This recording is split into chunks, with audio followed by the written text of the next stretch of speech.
And just as a general rule of thumb, anything that's kind of over the 20-foot mark, that's where you want to use that slightly brighter 35 watt equivalent lamp in there. And if those trees are in the grass, you don't have a mulch bed around them that you can place that light, then use an in-ground light. You'll get the same effect. The only difference is you can put this just flush in the grass so that you don't have to mow around it. You can just mow right over it and give yourself way less maintenance headaches. Hey guys, it's Cal from the Lighting Doctor here. I hope you guys enjoy this video with some more great landscape lighting tips. To learn more about landscape lighting, go and check out our website at lightingdoctor.ca, or if you want to see what a real quality landscape light should look like, go and check out our try it before you buy it offer, where you can get a premium quality fixture at a discounted rate with your very own battery pack, so you can go and test out how that light's going to look and feel what a real premium quality light should look like. So go and check us out at lightingdoctor.ca, or go watch more videos on YouTube just by searching for the Lighting Doctor. Hey Jeff, yeah, thanks for your email and your pictures here. I'll talk to you about a couple ideas that I think would look really good. I mean, I think a couple things I will definitely focus on is some of the beautiful brickwork that you have. I think that's definitely a feature you want to highlight. You got extensive landscapes, which is nice. We'll show you how to kind of balance that with some path lights, but not overdo it. And then to be away from the house, what that does is it just creates like a perimeter lighting, so that instead of just at night looking out into a big dark space, you have a couple features that are lit up, and it just kind of points out the sheer size of the property. So I will just kind of give you some tips on that though too.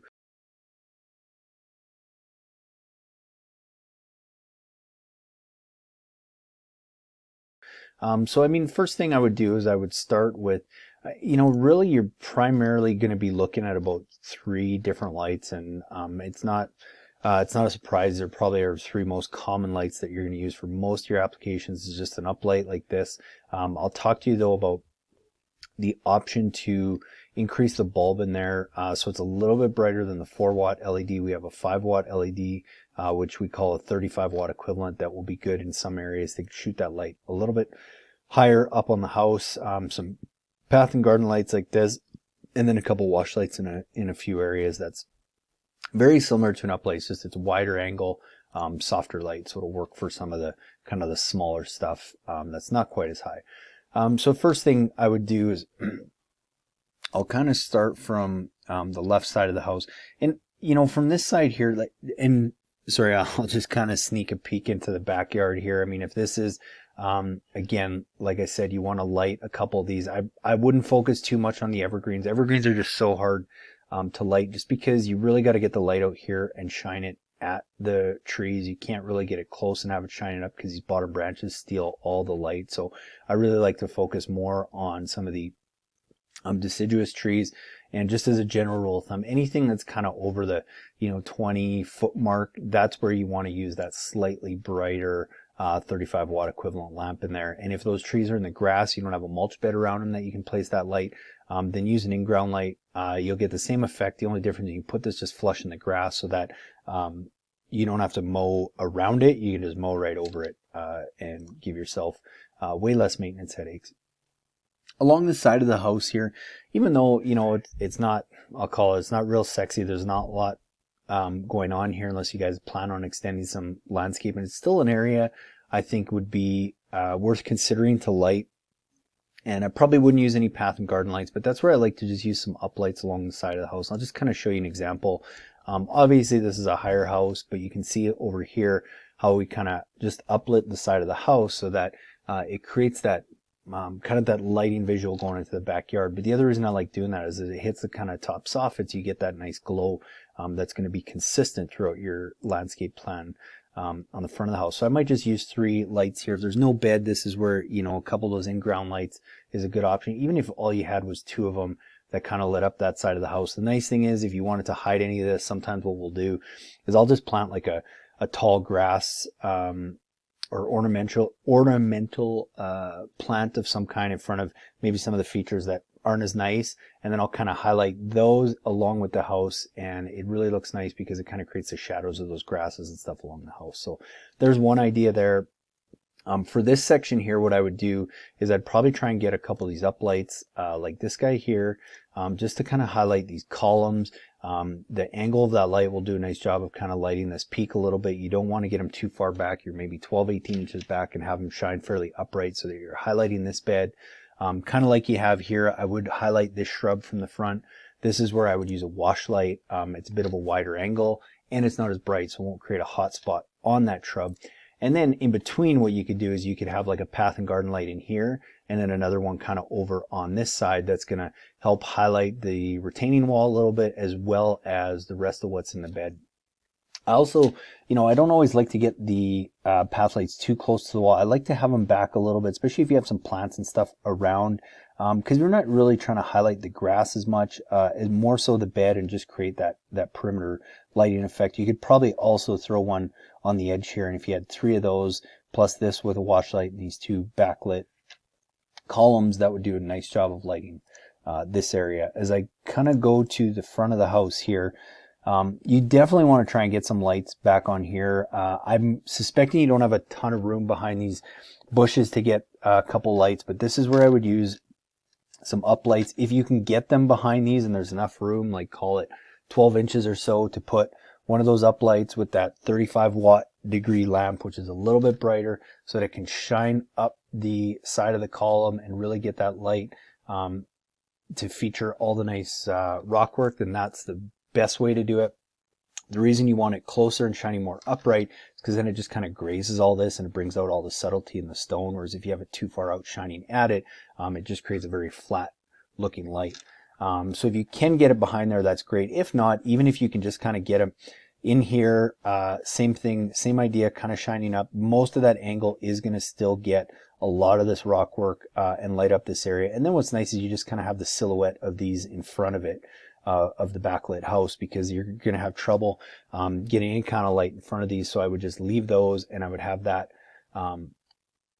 section of the house backlit, and this is where I would kind of sprinkle some path lights in between. So you've got a path light over here.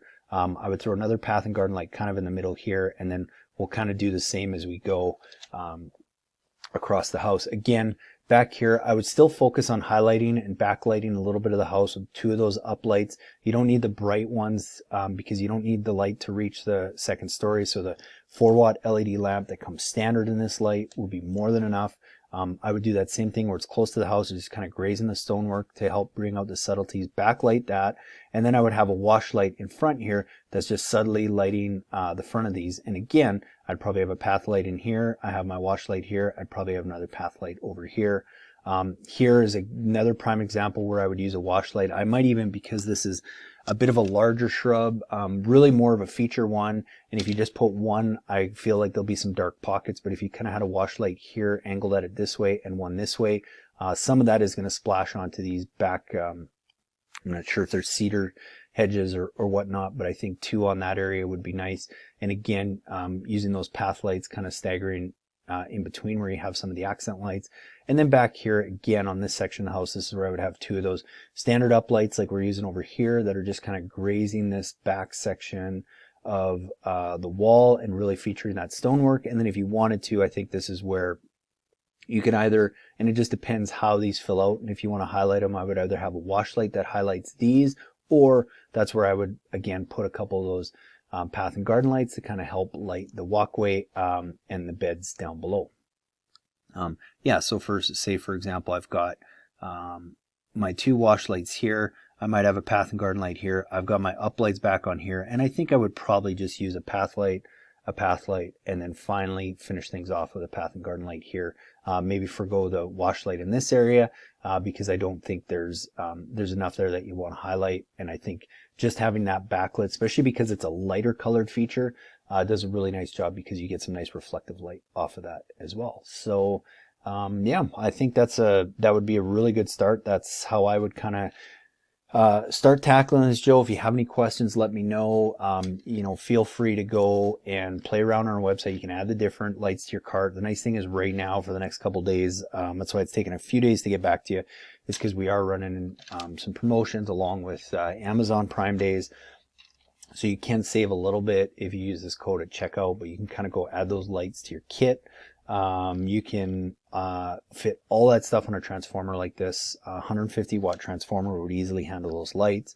You got 250 feet of wire, which will be pretty close to what you need for that front section if you just do that front section. And the nice thing is this would probably give you room to expand to the back, depending on how much lights you eventually want to use back there, but chances are you're probably going to want to use separate transformers anyway. It's nice to sometimes control the front and the back separately, and you can do that all with a simple Wi-Fi app, comes with all your connectors and so on. So again, feel free to do that, but if you'd like more help kind of customizing a kit, we do that as well. And if you have any other questions, please just reach out and we'll go from there. Hey guys, I don't know if you can hear me over the dump trucks and fire trucks and everything, but I wanted to explain another thing why it's good to go and test those lights and check things the night before. We decided to do a couple featured trees on the property. So we got two beautiful palms right in the front, and we chose to put two lights on each of them so that we could have it look good for the homeowners from the house side, as well as have it lit up from the street.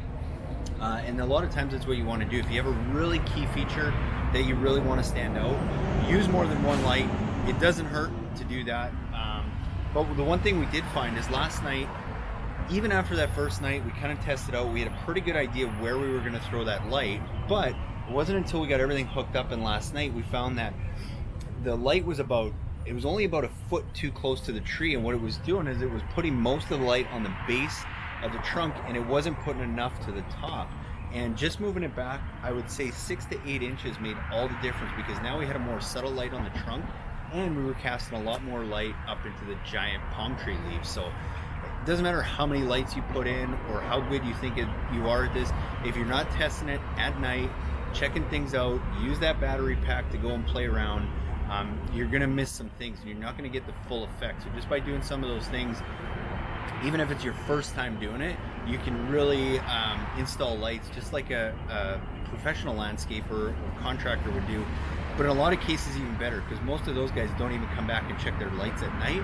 They just put them in, get out, and it's all done. And I think it's just ego if you don't test those lights first, because people are paying a lot of money for these lights, and especially if you're getting a good quality one that you don't want to have to redo, which so many of you guys have told me you just want to do this once in your lifetime. Well, that's how you go do it. And test them out so you can make sure you're getting the right effect.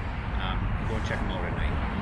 Hey guys, I really hope you enjoyed that video presentation with some great tips and tools on how to go and properly and effectively light up your landscape.